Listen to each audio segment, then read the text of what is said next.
Good morning, everyone. I'm back out at Folsom Lake today.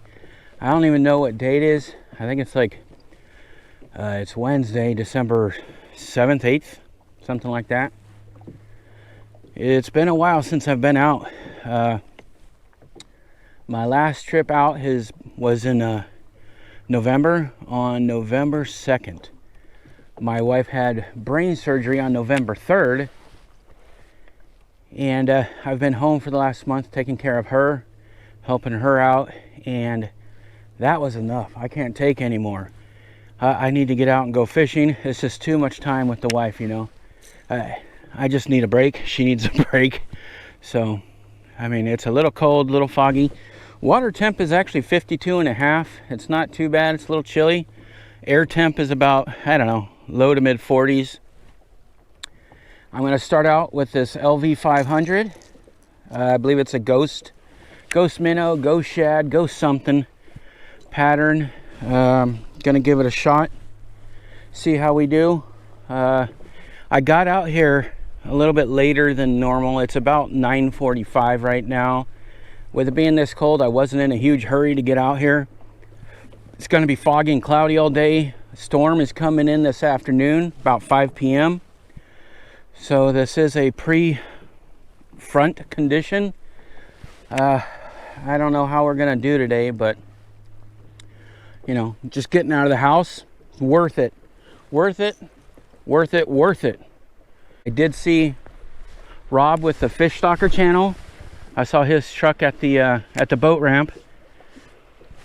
Maybe we'll run into him today. He's a good guy, great fisherman. He's always on the fish out here. So if I see him, I know we're in the right spots. But he could be going for some salmon or trout or bass. I'm going back to my Lucky Craft jerkbait. You can see how chewed up well, hopefully you can see how chewed up this thing is. But I do well on this thing out here.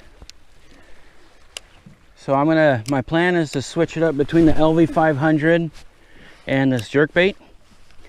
I've been throwing the LV500 now for about 20 minutes. No hits. I tried burning it, tried yo-yo in it. Nothing so far. Well, I don't know if you can see this or not, but that's bait fish right there creating all those ripples. I threw my drop shot right on the tail end of that. So we'll see if we can get anything, but man, I'm finding these little schools of bait fish, but I'm not getting any bass around them. I want to hit a bunch of different spots, and I'm still on my first spot. I keep picking up bait fish and seeing some spaghetti. Oh my gosh, see, look at this. Look at that. That's a bait fish. That's the bait fish I'm seeing break the surface right now. And it is so hard to leave that. You know, that's what you're looking for. Fall, winter is balls of bait fish. That is by far the most bait fish I've seen. And it's so hard. I'm following these guys around. I'm following the little black and gray, little gray and white birds, whatever those things are called. I don't know. But this school of bait fish is moving from this buoy up to that point and back and forth. And you can see there's the little bird I'm talking about. He's still here, chasing bait fish around.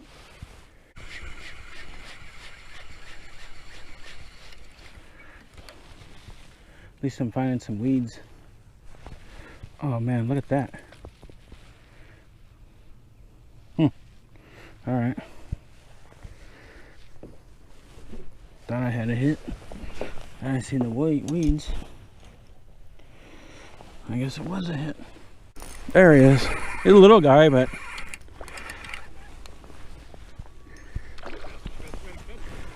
yeah. Boy, I didn't even feel him hit. It was just a little bit of weight there.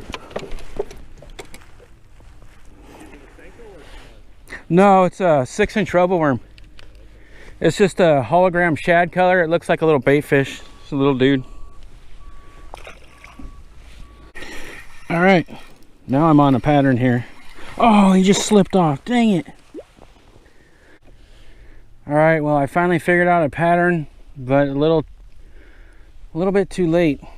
You know, I was fishing all the wrong spots today. I would find balls of bait fish and I would hammer the heck out of them, just thinking, well, is bait fish. They've got bass around them, and that is not the case. I'm in this cove right now in the South Fork.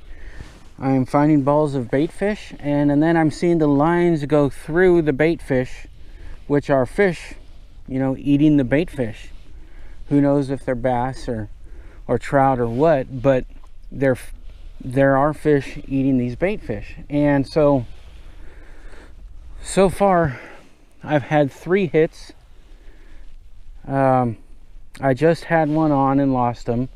I had a bite, a good solid bite, so I think it was probably just a baby because he hit super hard. And then I got one in that was, I don't know, I didn't measure him or weigh him, but he was probably about a pound.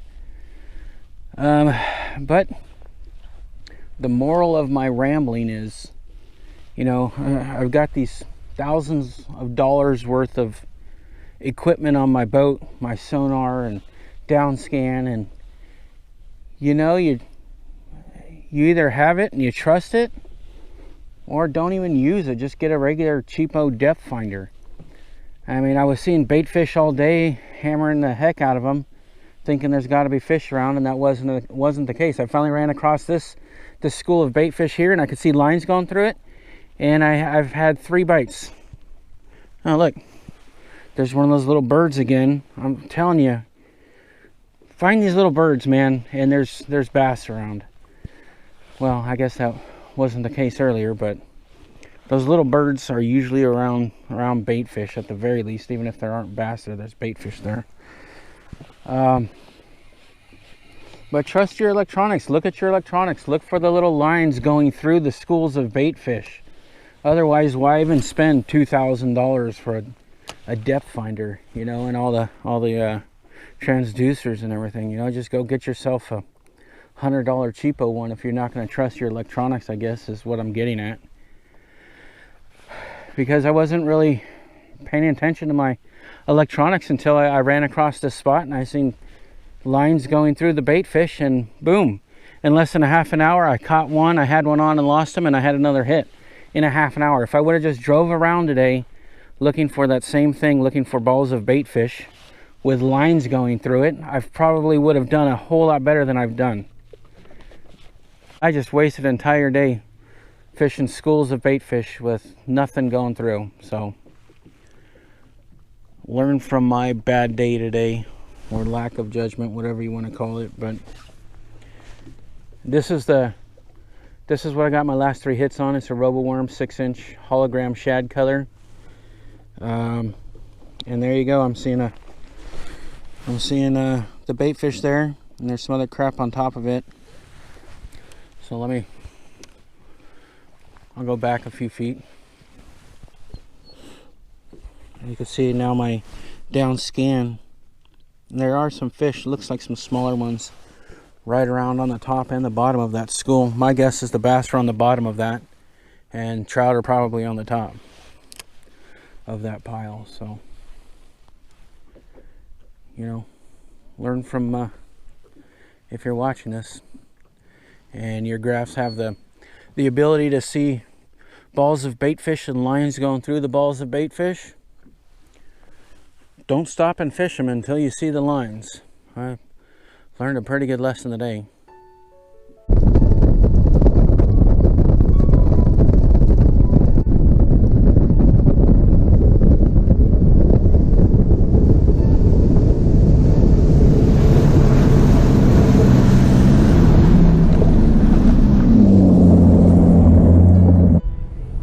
Well, today's one of those days where you guys get to learn from my mistake. I didn't use my electronics properly. I found tons of bait fish, tons of balls of bait fish, and so many times I come out here, I see a big ball of bait fish, and I'm like, oh, you know, there's got to be bass around somewhere. Well, that's wrong. I didn't put it together till the end of the day, and in the last half an hour, I had 3 hits. Before that, in like 5-6 hours, I had 1 hit on a jerkbait, and that was it. Next time I come out, I'm going to look for balls of bait fish, and I'm going to look for the lines that are actually going through the balls of bait fish instead of just fishing every bait ball I see. At least I didn't get skunked. You know, And I did learn something today, even though I already knew it. You know, next time I come out, I'll put it to use and remember that. Otherwise, it's just you're gonna have a sucky day. That's all there is. So I guess today was important in that regard. So I guess I'll end up with that. See you next time.